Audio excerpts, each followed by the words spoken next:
الحمد لله رب العالمين والصلاة والسلام على سيد الأنبياء والمرسلين وعلى آله الطيبين الطاهرين وأصحابه الأكرمين أجمعين أما بعد برادران عزیز، بزرگان محترم، ہم مسلمان ہونے کی حیثیت سے اس بات کو اچھی طرح سے جانتے ہیں، بلکہ اس پہ ایمان رکھتے ہیں کہ ساری کائنات میں سب سے عزیز ترین چیز اگر ہمارے پاس کوئی ہے تو وہ ایمان ہے۔ حکومت آتی جاتی ہے، دولت آتی جاتی ہے، شہرت آتی جاتی ہے، دنیا کی یہ ساری چیزیں آتی اور جاتی ہیں، اس کی کوئی اہمیت مسلمان کے پاس نہیں۔ مسلمان کے پاس سب سے زیادہ اہمیت اور سب سے زیادہ مقدس چیز ہے تو وہ ایمان ہے۔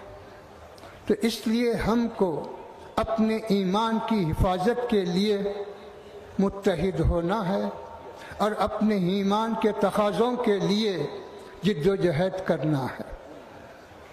آپ جانتے ہیں ہمارے عقیدے کے اعتبار سے جب یہ دنیا قائم ہوئی، حضرت سیدنا آدم علیہ السلام کو بھیجا گیا تو قرآن مجید جیسا کہتا ہے کہ ان اول بیت وضع للناس، تو سب سے پہلے اس کائنات میں وقف کا وجود ہوا۔ بھائی اٹھنے کا نظام نہ بنائے، حضرت کی بات کو سنیں، اٹھنا کا بالکل نظام نہ بنائے۔ بہت دور دراز سے آپ آئے ہیں، بیٹھیں تسلی سے سنیں حضرت کی بات کو۔ آج جو وقف کی بات چل رہی ہے یہ بات آج ہی نہیں ہے، یہ کہا جا رہا ہے کہ وقف کا شریعت میں کوئی وجود نہیں ہے، قرآن سے ثابت نہیں ہے۔ لیکن میرے بزرگ اور دوستو، قرآن تو کہہ رہا ہے کہ سب سے پہلے اس کائنات میں اللہ کا جو گھر بنایا گیا وہ کعبہ شریف ہے۔ کہ کعبہ شریف کو وقف نہیں کہیں گے؟ کیا کعبہ شریف کے تمام علاقے کو وقف نہیں کہا جائے گا؟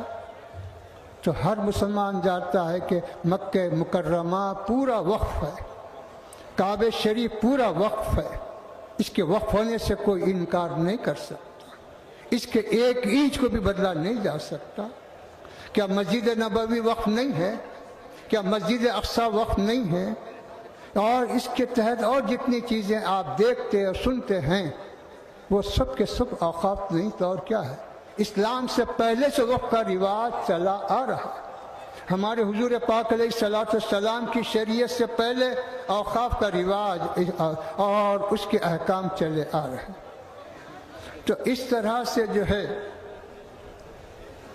ہمارے لیے آج جو مسئلہ پیدا ہو رہا ہے، نفس وقف کو ختم کر دو۔